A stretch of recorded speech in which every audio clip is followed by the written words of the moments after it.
Усангийн мод зөвшөөрийнхээ огтлцсон тийм талбайсан. Тэгээд тэнд нөхөр үржүүлгээр 75 мянган мод үржүүлгийн газрын ирж мод тарьсан. Залуу сайхан бүрж юм моднууд байсан шүү дээ. Золзгон юмнууд моднууд байсан.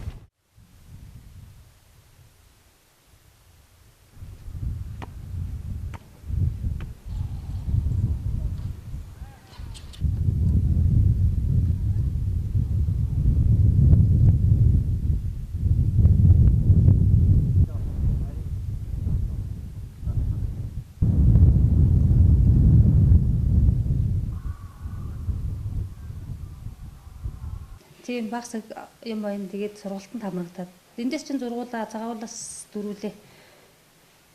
45 хоног чинь мэрэгжлийн сургалт үйлдвэрийн төв дээр бүхэл ажлын хувцас тэгээд бүхэл төрлөөр л сургалт явуулсан.